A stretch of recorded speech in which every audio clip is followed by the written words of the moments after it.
Thank you for turning to page 121. Here we go. Dragon Magazine, number 93. It's just come out in January of 85. I can't believe that's 40 years ago. On the cover, looks like a were-tiger, either in transformation or partially transformed. We open it up, and inside we see an ad for Dragonlance Chronicles, Dragons of Autumn Twilight. Dragonlance was pretty new. Everybody was excited. It was a new way to take D&D. I'm of mixed feelings toward Dragonlance. I read them at first. I tried very hard to like them. It didn't feel like D&D to me. I'm done. When the smoke clears, Middle Earth appears from Iron Crown Enterprises. All the various ways you can enjoy Middle Earth. The board game, Middle Earth role-playing, all kinds of stuff out of Charlottesville, Virginia. And then we go to the Dragon Magazine table of contents. There we go. We have, who's our editor right now? I'll find it. But charging more instead of settling for less. The price of the subscription has gone up a little bit. Oh well, 40 years ago, wow, things were getting expensive. Good thing we don't have that problem anymore. And then we have letters. Sometimes these letters were pretty good. Letters to the editor. And there's some pretty decent insights. Would you love to see a D&D film? We've had 4. This is from E. Gary Gygax when he was really trying to push he was pushing the Dungeons and Dragons cartoon and was really trying to get a movie made. And then continuing out our letters to the editor, there's the index to advertisers and the Dragon Magazine masthead.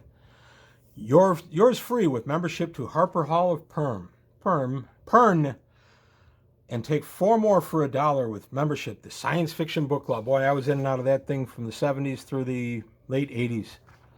I don't even know if they're still around. Then we have a forum, which is just a write-up of different opinions on things from D&D. Change the course of history in a few short hours. Conquest of the Empire from Milton Bradley. I don't think I ever played that one. Life Beyond 15th Level. New rules for druids with nowhere to go. This was the upgrade that we got for druids that would actually go into Unearthed Arcana. And I never had a player play a druid far enough to get him beyond 15th. I think the highest we ever had in our campaign was a 14th level druid. Here we have a film survey flyer. Are you a dungeon master or a player? What would you like to see in a D&D film? And then we have an ad, continue our article. We have an ad for Illuminati from Adventure Systems out of Houston, Texas, Steve Jackson Games. Halt Intruder, complete strategist. Set of game stores on the east coast of the United States that I understand is still around. Some of them are still there.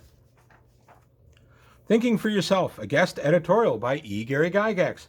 It's interesting because 85, of course, the year that Gygax was kind of ousted at TSR. I'm not going to go into any details on that in this video. That's not what it's about. But it's kind of interesting we're getting so much editorial such from Gary Gygax. And we have the continuation of the forum. And we have Dawn of the Ancients from SI Game Systems. It's a strategic play-by-mail game from the publishers of Earthwood out of Miami, Florida. Don't forget to label your letter. Roll your own. Your imagination continues. The Rapham Miniatures custom characters. That's kind of neat. I like that. I like Rapham stuff. I believe they're still around. They're out of Ontario, Canada. The Making of a Milieu.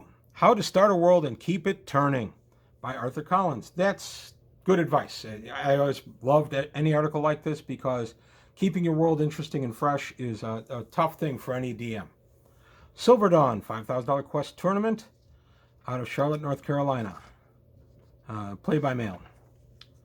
And then continue our article on keeping your world fresh. And we have Bushido from Roslyn, New York, Fantasy Games Unlimited. Those are the folks that brought us Space Opera.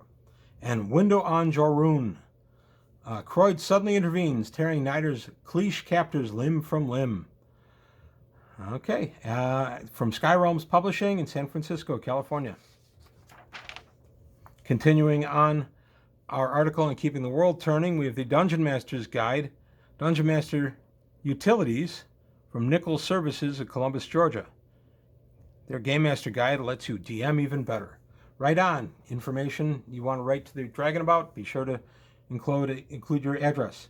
Hurry, you've got to join the Discount Buyers Group. Free gift for the first 100 members this month. These guys are out of Springfield, Missouri. I really don't know what they did. Ecology of the Eye of the Deep. Underwater Beholders. This one by Ed Greenwood. That's pretty interesting. I don't know that I've ever used an underwater beholder now that I think about it, the Eye of the Deep. Huh, that's interesting. Now we have a nice ad for Endless Quest books, which were becoming big at the time. And TSR was jumping in. I had a few of these. Short hops and big drops. Here's how far and how high characters can jump. A very important question to be asked. Can a halfling jump the same distance as a 7-foot human? And then continuing that article, we're the other company, Rolaids, out of Chicago, Illinois, Mayfair Games. They came out with a lot of stuff. I had a few Rolaids products over the years. They just didn't feel like D&D to me. Let me know if you've encountered any that you really enjoyed.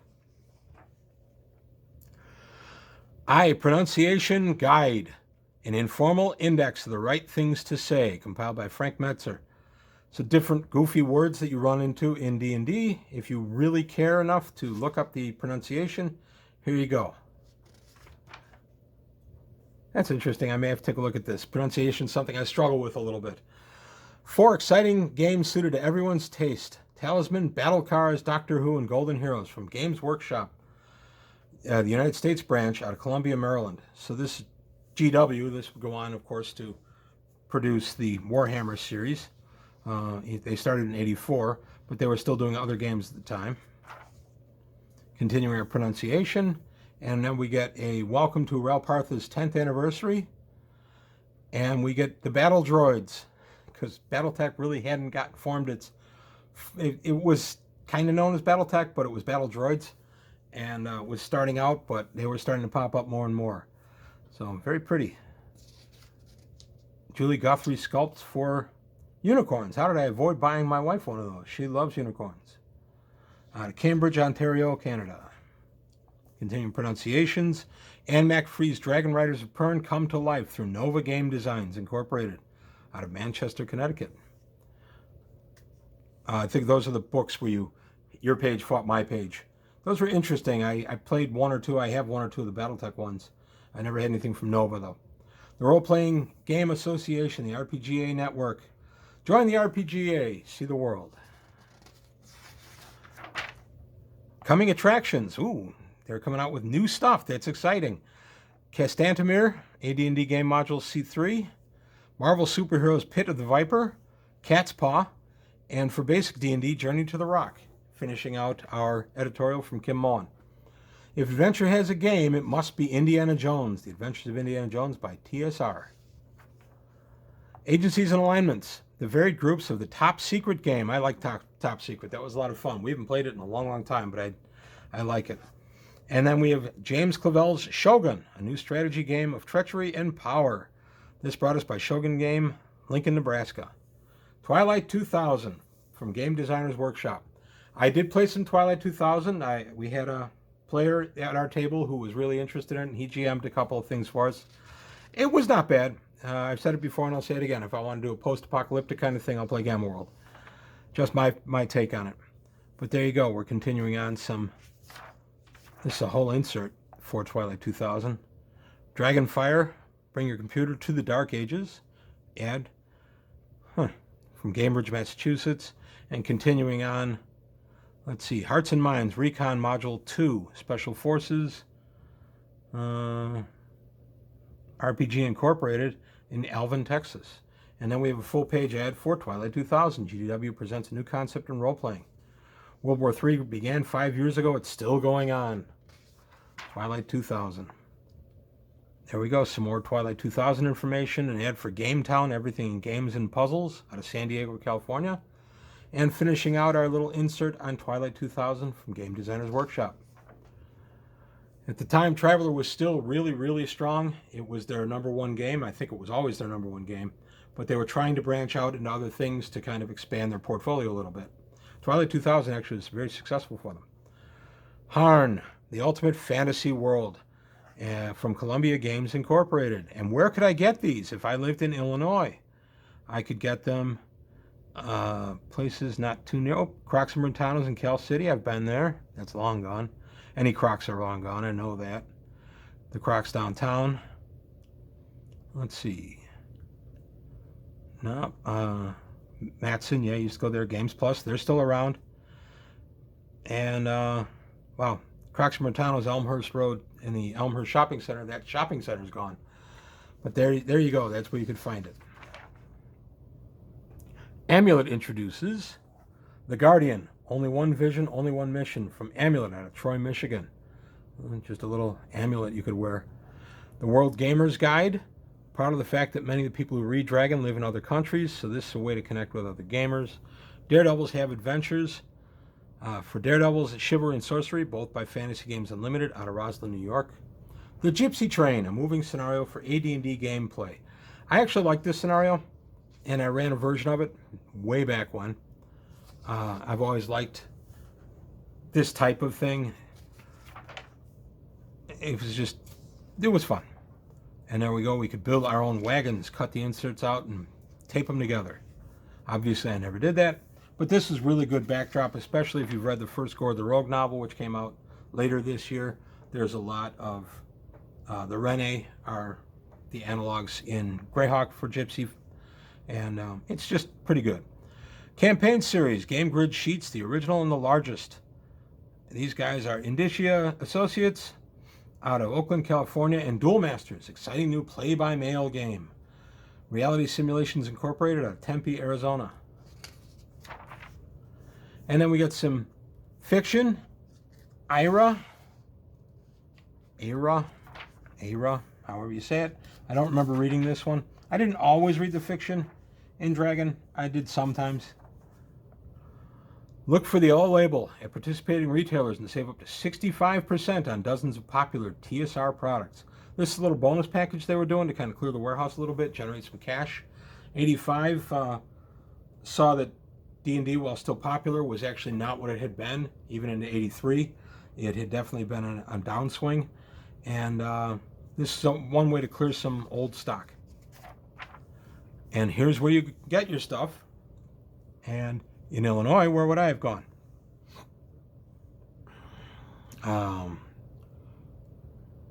Brookfield Road and Rail, I think I remember those guys.